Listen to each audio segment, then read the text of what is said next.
What seemed to be just another routine traffic stop would soon become something neither could predict. A simple mistake, an unexpected gesture, and the course of a life would be about to change. For the policeman, that moment would be the fine line between what he believed to be right and what he was about to find out about himself. In Sacramento, the late afternoon fell over the city like a golden cloak, dyeing the sky with warm colors, announcing the end of a cycle and the beginning of something new. Taven Hargrove drove quietly through the streets, the tiredness of the heavy work finally starting to make way for relief. His sedan slid softly down the road as he adjusted the air conditioning and tried to leave the tensions of the office behind. In the background, the muffled sound of the radio, almost without interest, competed with the noise of the city. He approached a yellow traffic light, slowing down with the intention of stopping, but the late reflection made light change to red before he could brake completely. At this point, the sound of the siren cut the air, and the red and blue lights shone in the rearview mirror unmistakably. With a resigned sigh, Tavon maneuvered his car to the side of the road and lowered the window, awaiting the policeman's approach. The police vehicle parked behind him with a soft sound, and then Police Charlie Benson emerged. At the beginning of the 30s, with a military haircut and a posture that exuded authority, Benson walked with the confidence of those who were always in control of everything. His badge reflected the sunlight, as if he wanted to make sure the driver knew exactly who he was dealing with. "License and registration, please," said Benson, the serious and direct voice without any sign of haste. Policeman Benson was a man of rigid authority and imposing presence, whose confidence in his own perception of the world made him skeptical to the nuances of humanity. Grated in an environment where discipline was the only spoken language and respect was conquered through fear, he got used to seeing people as pieces in a power game, not as individuals with their own stories and complexities. Over the years, Benson has developed a rooted belief that strength was the only way to ensure control, and with that, he has moved away from the idea of empathy and understanding. His authoritarian behavior was partly a reflection of his insecurity, an attempt to compensate for the internal fragility he himself hid under the facade of hardness. He believed that by imposing himself as superior, he could mask his faults in his own confidence and thus maintain order in his small universe. Deep down, Benson was constantly seeking validation, a validation that had never been able to seek healthy and now expressed through the repression and domination of others. Convinced that the power structure he defended was the only way to true authority, Tavon, without hesitation, took the documentation requested by Benson with almost disconcerting calm, extending it to the policeman with a lightness that was not unnoticed. As he handed him, he felt the weight of Benson's gaze, fixed, as if he sought something beyond the simple infringement. "Do you know why I stopped you?" The question was simple, but there was a latent tension in her. "I'm not sure," Tavon replied, his voice sounding controlled and polite. "You've crossed the red light," said Benson, but his voice hesitated for a second, as if he was starting to wonder if there was more behind that moment than a simple traffic failure. Tavon frowned, but kept his posture quiet. "I understand. I think I thought it would give time to stop in time, but I accept your observation." Benson remained silent, just watching the driver with a penetrating look. There was something in Tavon that disconcerted him, something that transcended the situation. He looked back at Tavon's driver's license and, without loving his eyes, said, "You're not here, right?" There was a brief break as Tavon thought the answer. "I moved to Sacramento a short time ago. My address is registered in the wallet." But the policeman didn't seem interested in banal detail. He didn't hear the words, but absorbed them, already feeling that there was something more at stake. The questions continued to leave, each more incisive than the previous one, until the last one dragged on the night as an omen. "Where were you going so fast?" Benson's voice was lower, but he carried a growing restlessness. Tavon said, his tone firm, but at some level he already knew that the simple answer would not be enough. The policeman was looking for something else, something he still didn't understand. Tavon felt the tension grow, but remained firm. The policeman did not know that this tranquility was not a lack of reaction, but the reflection of relentless self-control. It was just the beginning. Benson stepped back, bending Tavon's documents with excessive slowness before storing them in his pocket with an exaggerated calm. His expression changed to something almost smug, as if he had already decided what the man before him was. "Get out of the car," he ordered, his voice as sharp as his posture. Tavon squeezed the steering wheel for a moment, but his face remained impassive. "Is there any reason for this, official?" he asked, the measured voice without a hurry to answer. Benson hesitated for a second, but soon recovered his stance, the implicit threat in his stronger speech than any word said. "Get out of the car. Don't make it more complicated." Without a sign of resistance, Tavon exhaled slowly and opened the door. When he got up, it was impossible for the police not to notice the contrast. Tavon was louder than him, with wide shoulders and upright posture. The impeccable suit and polished shoes talked about someone who was concerned about the image, the detail, but that seemed to matter at all to Benson. "Put the hands where I can see," Benson ordered. Tavon followed the instruction with a disturbing calm, his controlled movements. "Are you looking for something, official?" he asked, his eyes finding Benson's without hesitation. "Routine," said Benson, forcing a weak smile. "We had some problems around here." "Oh, problems with businessmen driving sedans?" Tavon asked, the question falling into the air with the impact of a punch. For a moment, Benson hesitated, his posture hardening. He straightened, his hand going to his belt,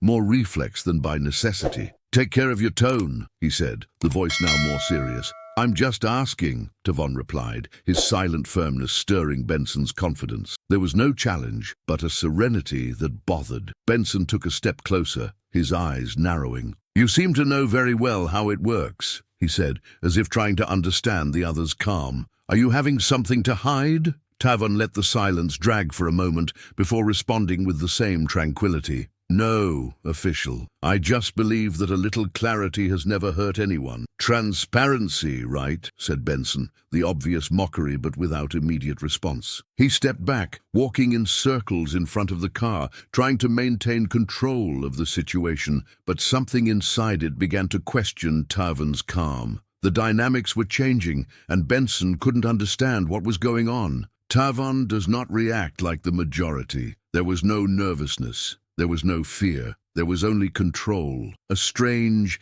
disturbing balance that put the policeman on alert. "You look very confident," Benson murmured, more to himself than for Tavon. "As if I knew what will happen next." Tavon did not react to the challenge. Instead of being carried away by the provocation, it only tilted its head slightly, as if the answer was obvious. "Confidence is not what is at stake here, official." Benson stopped, his eyes narrowed. It was not just the tone of Tavon's voice, but the relentless firmness of his posture. "It's respect," he said, but the phrase sounded empty, as if trying to convince himself. The tension was dense between the two, the heavy air. Benson's first reaction was to open his mouth, but the words failed. Tavon was not what he expected, and that was taking him out of the axis. The police composure, usually sharp as a blade, began to falter in the face of his target's calm. The silence that was installed seemed like a battle in itself, something the officer did not know how to break. But he didn't go back. Instead, anger condensed in his voice.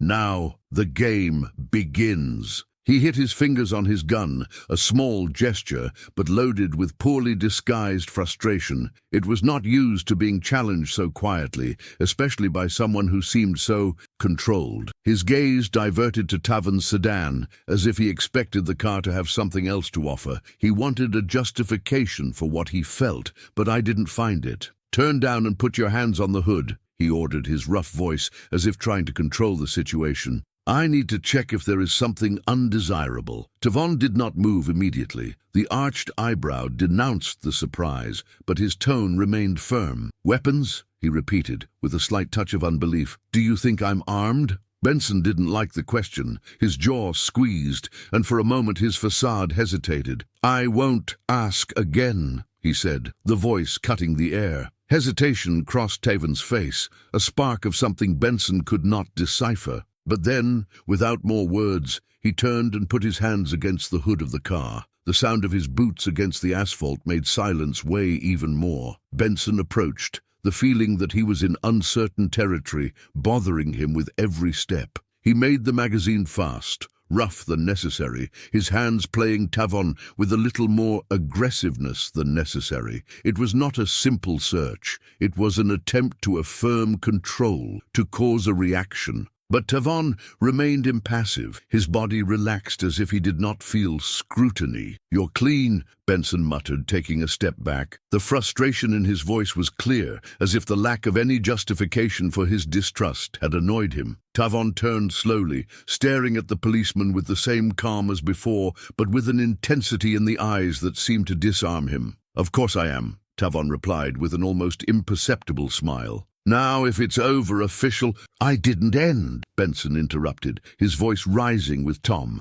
betraying the lack of control he was trying to disguise. The words came out too fast, and he knew he had revealed something he didn't want. "You seem to know too much about what I can or can't do," he said, now with an implicit threat, trying to impose himself again. "Can I know why?" Tavon crossed his arms, the fixed and quiet look, as if he was seeing something that Benson could not yet understand. "Let's say I have a certain experience with the application of the law," he replied, his calm voice, but with a tone that only fed the doubt in the police. "I learned some things over the years." Benson didn't like to hear that. "And that?" He frowned, more confusing than ever. "Are you a lawyer or something?" Tavon smiled, but the smile didn't come to the eyes. "Or something," he said, leaving the answer in the air. This only made the policeman approach, invading Tavon's personal space, his threatening presence. His voice was almost a growl now. "Do you think it's smarter than me? What can you give me moral lesson?" Tavon's eyes kept their eyes firm,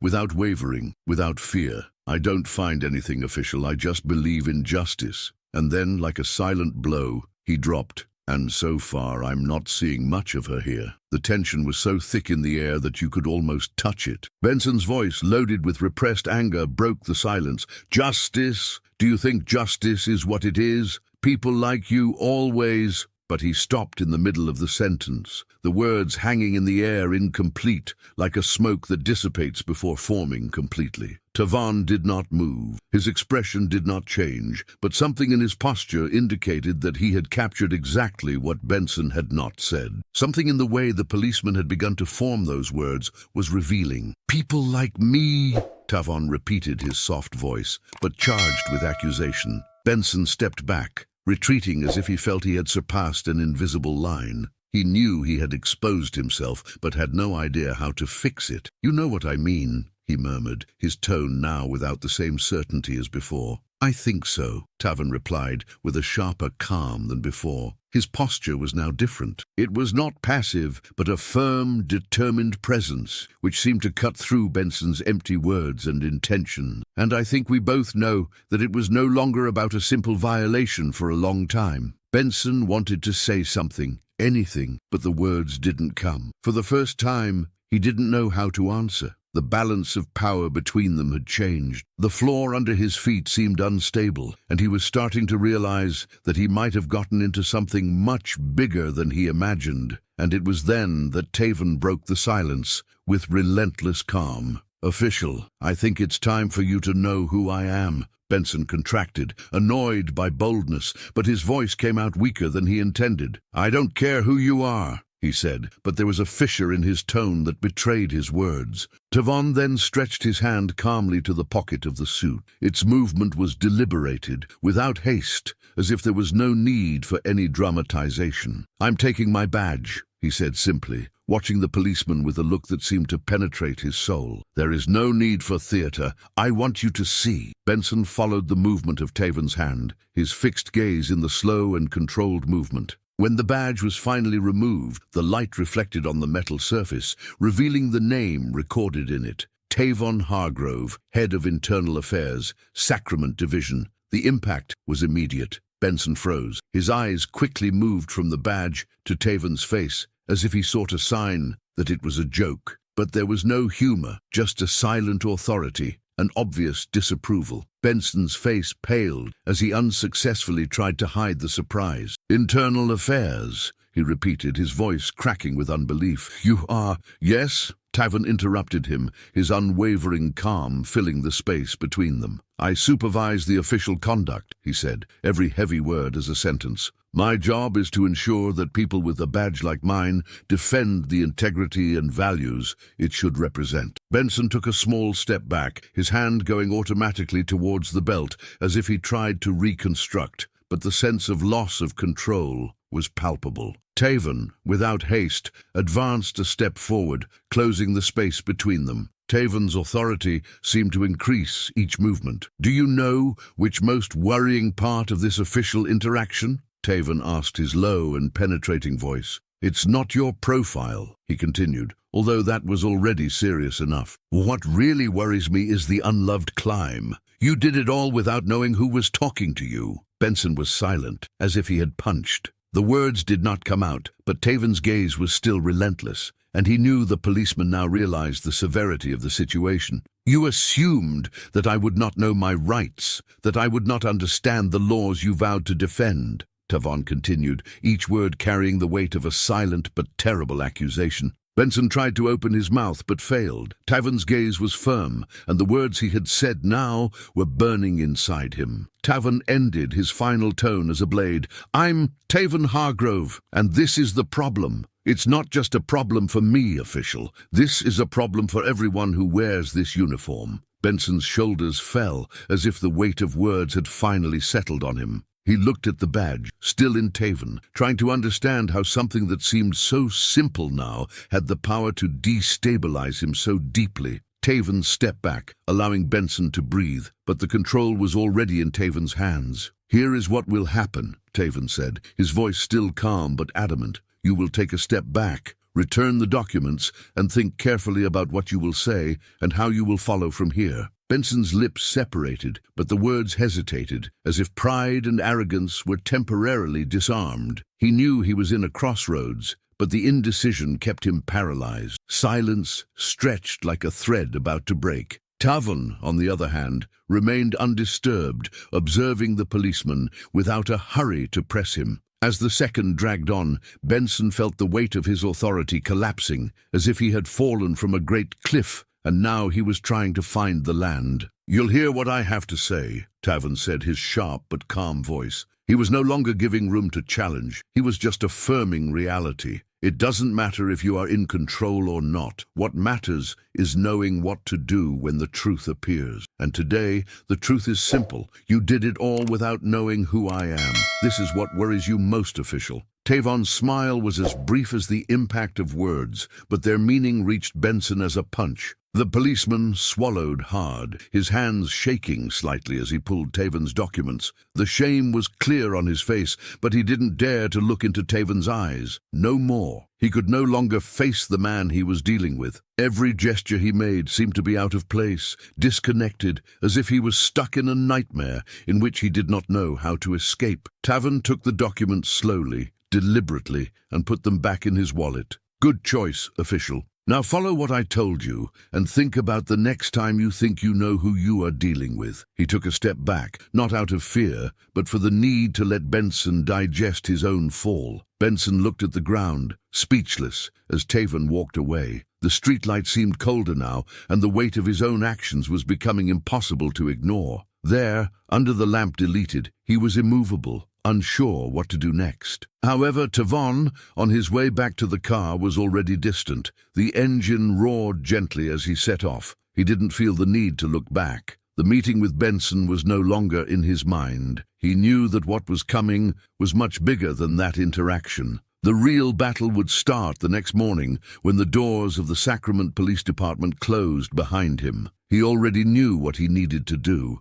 It was not just justice or punishing a mistake. It was something deeper, something that could not be ignored. The next day, the sun had not yet risen, but there was enough light for Tavan to meet again in front of a table in the Internal Affairs Division office. Miles Donovan, the boss, awaited him, his serious expression as always. He listened closely without interrupting, while Tavan reported once again the meeting with official Benson. Are you sure his behavior was how you described? Miles asked, his fixed gaze as if trying to measure every word of Tavan. Yes, Taven replied with a firm tone. It was clear from the beginning. What happened was more than a simple traffic violation. He chose me for a reason. Donovan nodded, knowing that this was not just about that routine stop. It was about something much bigger, something that could redefine the way the department dealt with its own flaws. And with that, Taven could not be clearer in his mission. It was not just about correcting an injustice, but of ensuring that no one, never, was ignored or underestimated. Benson, unknowingly, had just been the first of many to face the weight of their own actions. Tavon remained firm before Miles, calm on his face, contrasting with the intensity of his words. I could easily have called it just another bad interaction. He started his low voice, but with a resolution load. But it would not make sense. Benson's behavior is not an isolated incident. It is a reflection of how much we still have to do, how much this mindset is still rooted in some parts of the department. Miles closed his eyes for a moment, his fingers rubbing his temples with the weight of reflection. When he opened his eyes, the tiredness was visible in his expression. This is not the first time Benson's name appears, Taven, he admitted, his voice carrying a load of frustration and resignation. But we always solve internally. Taven did not hesitate. Silently, he countered, and that's the problem. Silence does not fix anything. Silence let everything go on as it is, without change, without justice. And that is exactly what we're doing, allowing it to be perpetuated. Miles was silent for a moment, the severity of Taven's words penetrating his mind. He leaned forward, his hands squeezing the table with the strength of a decision that could no longer be ignored. And what are you proposing, Taven? He knew the answer would come hard, but could not predict the impact she would have. A complete review throughout the department. Taven replied without hesitating, his voice as firm as a promise. Not just individual officers, but our protocols, our training, our responsibility systems. We can't keep sweeping it under the carpet, Miles. If we don't consider ourselves a higher standard, how we can expect the community to trust us? Miles tilted his head, his eyes focused on Taven. The challenge was there, not in his words, but in the action he was suggesting. You know what this will cause, right? It will shake some feathers. It will move things that many prefer to leave as they are. Great, Taven said without hesitation. His tone decided. It was time for someone to do that. We can't wait, Miles. The change is necessary, and it starts now. In the following weeks, Taven dived headlong into the monumental task he had taken over. Among incessant meetings, police interviews, and public listening sessions with the community, he worked tirelessly to map the department's failures. Benson, who initially seemed to be just a stain on a sea of good police, became the point of turning. His behavior was the catalyst who forced everyone to look inside and confront the reality of systemic failures. During Benson's internal hearing, Taven did not dodge his responsibility. Sitting before the officer, he watched him squirm under the scrutiny, aware that the suspension that would be imposed was not the real victory. The victory was to prevent the next mistake, in ensuring that the next policeman was not shaped by the system's failures, but by the patterns of integrity and justice that Taven was now seeking to establish. Months later, Taven was in a podium, in front of a room full of officers, local leaders, and community members. His voice echoed through the room while he spoke not of guilt, but of responsibility. Justice is not just about taking the criminals, he said, his tone resonating with an unshakable conviction. It is about ensuring that all, those who have sworn to protect and serve, do it with integrity, with respect for each life they touch. He paused, his eyes traveling the room full of faces, some skeptics, some hopeful. This is the badge in which I believe, and it is this badge that we are building here together. The applause they followed were resounding, but Taven did not take long. He knew this was just the first stage of a long journey. The change would not be immediate, but it was starting, and that was enough for him. As he left the podium, Taven looked at the room once more, seeing in some faces the doubt and in others hope. He knew the real change would come slowly, but the seed was already planted, and for now, that was all he needed to move on. If you liked this story, don't forget to leave your like and subscribe to the channel. Here you will find exciting stories every day, made to touch the heart. And I'm sure the story that is appearing on the screen now will thrill you too. Don't miss it.